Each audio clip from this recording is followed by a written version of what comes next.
Obesitas adalah suatu kondisi medis berupa kelebihan lemak tubuh yang terakumulasi sedemikian rupa sehingga menimbulkan dampak merugikan bagi kesehatan, yang kemudian menurunkan harapan hidup dan atau meningkatkan masalah kesehatan. Obesitas pada anak adalah kondisi di mana seorang anak memiliki berat badan yang sangat berlebihan untuk usianya dan tingkat aktivitas fisiknya. Ini bisa disebabkan oleh faktor genetik, pola makan tidak sehat, kurangnya aktivitas fisik, atau kombinasi dari faktor-faktor tersebut.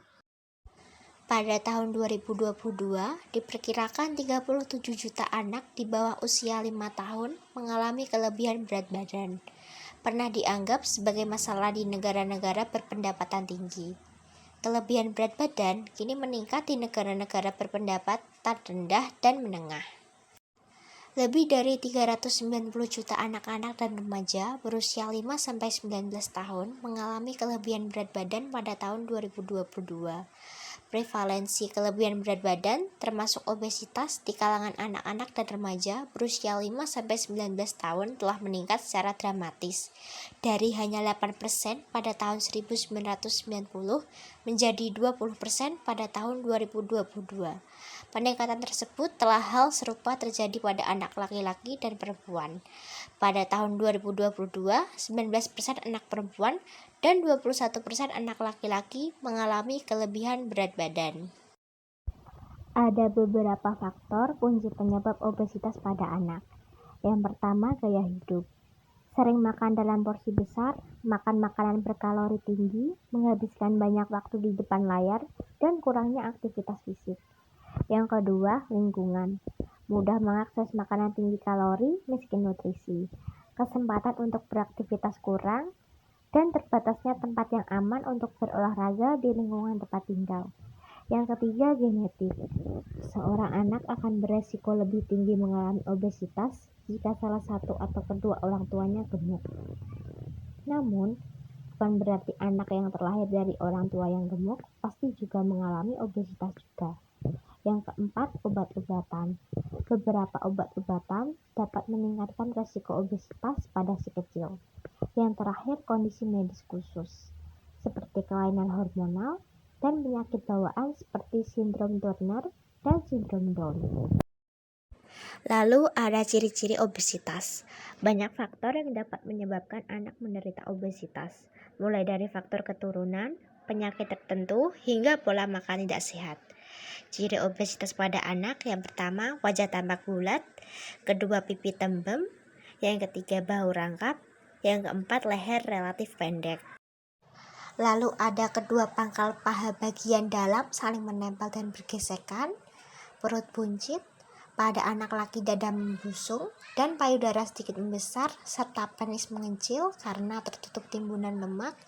Lalu pada anak perempuan datangnya pubertas lebih dini, yaitu usia kurang dari 9 tahun.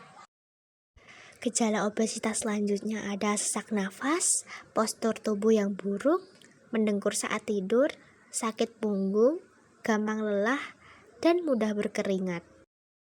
Lalu selanjutnya peran orang tua terkait pencegahan obesitas pada anak. Yang pertama, menyediakan makanan yang bergizi di rumah.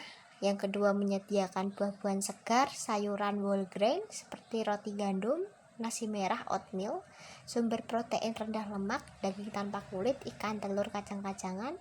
Yang ketiga, mempromosikan pola makan teratur. Yang keempat, mendorong aktivitas fisik. Lalu selanjutnya ada mendorong aktivitas fisik, membatasi aktivitas sedentari, menjadi teladan pola hidup sehat, dukungan emosional, dan melibatkan anak dalam penyiapan makanan. Kita masuk di bab peran sekolah terkait pencegahan obesitas pada anak. Yang pertama, menyediakan makanan sehat di kantin sekolah. Yang kedua, mengintegrasikan edukasi gizi dan aktivitas fisik. Yang ketiga, menyediakan fasilitas olahraga dan ekstrakurikuler. Yang keempat, program promosi kesehatan.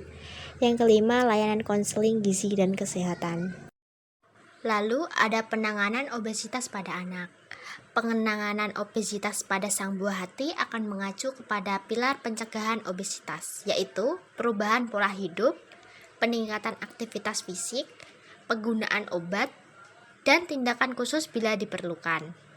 Semua anak yang mengalami obesitas akan diminta menjalani terapi perubahan gaya hidup. Yang pertama, menerapkan pola makan gizi seimbang.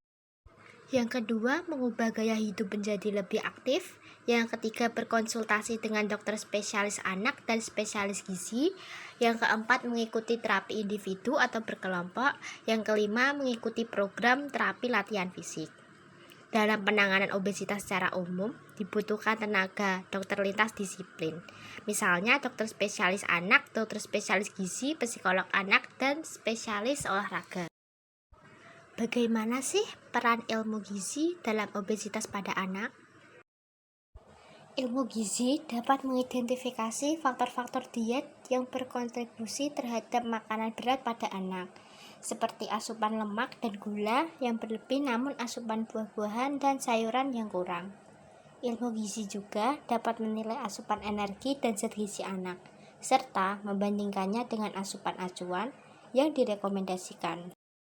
Salah satu peran penting ilmu gizi adalah merancang program edukasi gizi untuk meningkatkan pengetahuan tentang pola makan sehat bagi anak obesitas. Dengan kemampuan menganalisis pola makan, nilai asupan gizi, dan merancang program edukasi, ilmu gizi berperan dalam upaya pencegahan dan penanganan masalah obesitas pada anak.